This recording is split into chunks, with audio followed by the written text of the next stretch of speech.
days of June for a love that has left us too soon. Lanterns flicker, then yield to the night as a soldier is taking their life. Oh, they shall not grow old, Commander will say, but we won't mention them on Remembrance Day. It seems no one cares to honor the ones we lose to the war once they've laid down their guns. The song is called Lanterns. The voice you're hearing is that of Canadian veteran and activist Dennis Mackenzie. The trauma behind his words is real. The lyrics portraying true fragments of his life and experiences while both serving this country in Afghanistan and since his return home. And now Corporal Mackenzie is using music therapy to chronicle his journey, but also to shed light on the mental health crisis many soldiers face long after they've shed their uniforms. And we welcome Corporal Dennis Mackenzie now to CP24 tonight. Dennis, good to have you. Thank you for your service. Thank you for sharing your pain and your recovery through song. And congratulations on the album, The Guardian Angel Platoon, finally coming out yesterday. What does this mean to you? It's huge. It's been a long journey for me. So this album, I started writing the lyrics years ago. Some of these songs are, up to 5 and 6 years old, written in some dark periods and some dark times. The last year has been very big for me, creating this album with local musician Dennis Ellsworth. He helped produce the album and co-write it as well. And it's been more than I can imagine. It was a big healing process in writing the album and a big healing process in recording the album. And now in sharing it as well, it has just been, I feel like there's 1,000 pounds lifted off my shoulders today. And I'm so happy you're here to talk about it as well, Dennis. This album takes people right through your journey from being recruited as a soldier to taking your tour in Afghanistan, to losing your comrades, to coming home, to the challenges you faced coming home. What do you hope people take away from this album? How do you hope they see your heart and your journey?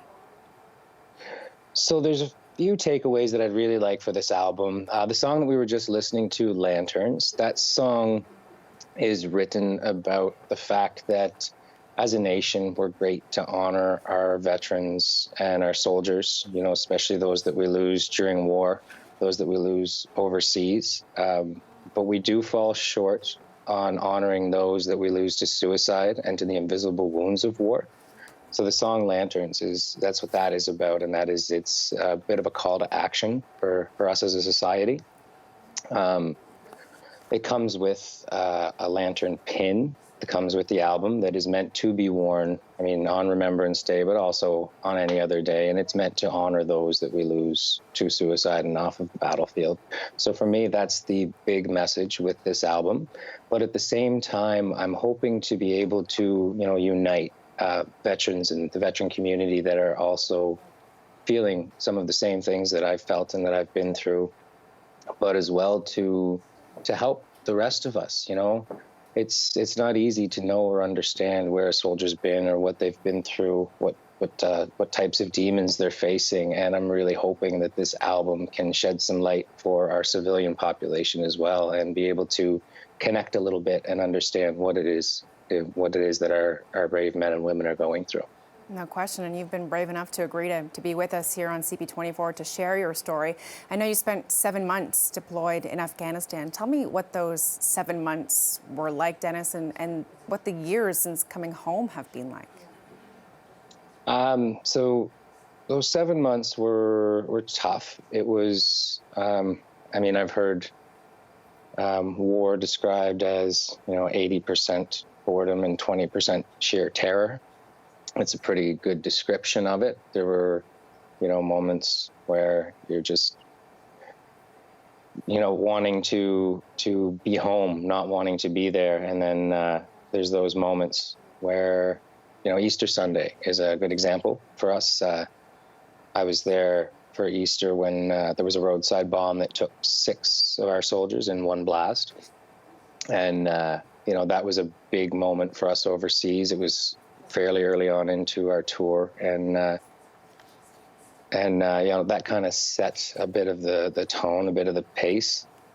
It was tough trying to navigate that as a system while there, but then upon returning home, it was, even more difficult. There was 158 soldiers lost during Afghanistan, and then since returning home, we've now well exceeded that number.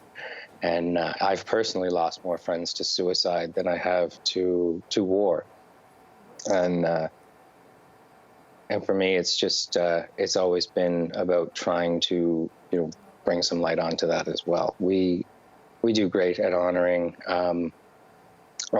those that we do lose, and our Remembrance Day ceremonies are great. It is beautiful what we do, and I just feel that the only piece missing is that, and honoring those that we're losing still to the same wars.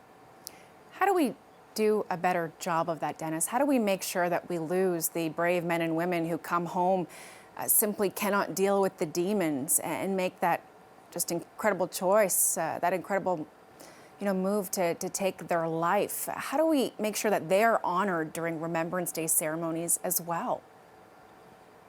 I think the biggest thing is just opening the conversation properly. Just during Remembrance Week, there's 2 veterans that I know that took their own life. One was a friend of mine just a couple of days ago. And those are things that aren't even talked about in the news, in the media. We'll get it in newspaper clippings, maybe, died suddenly.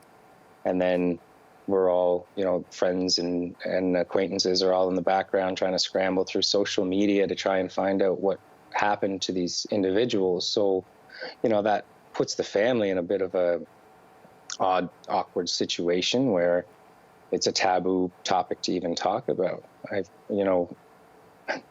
find it very troublesome to think that a family has lost someone and they can't just openly come out for support and for help about it, because we have such a stigma around that.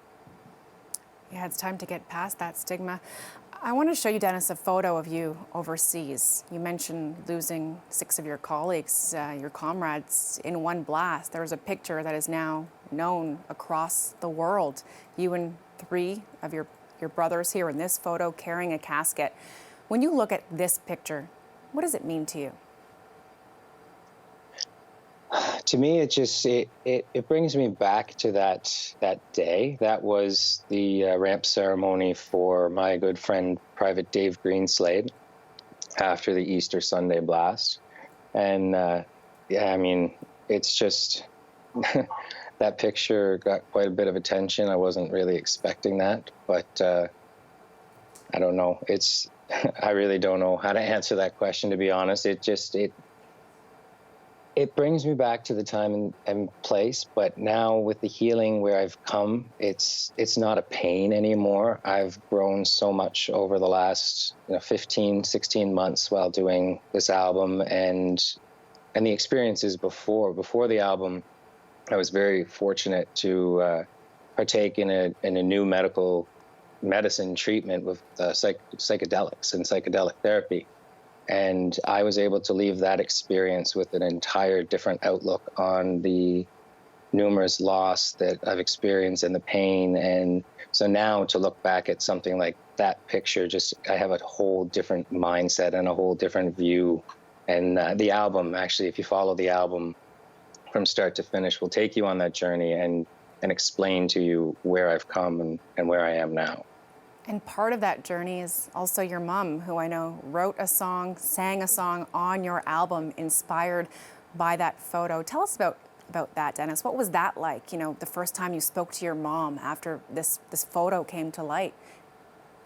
So again, Easter Sunday is when that happened. And so when an event like that happens, immediately people back home are notified, there's an incident.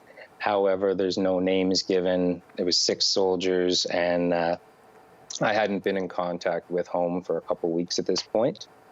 And my mom had not heard from me. She had, the news report saying there's 6 soldiers from base Gagetown.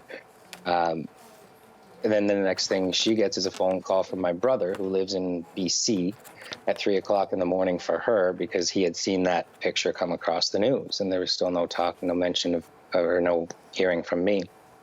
So when my mom saw that, she actually wrote a song called My Brave and Broken Soldier.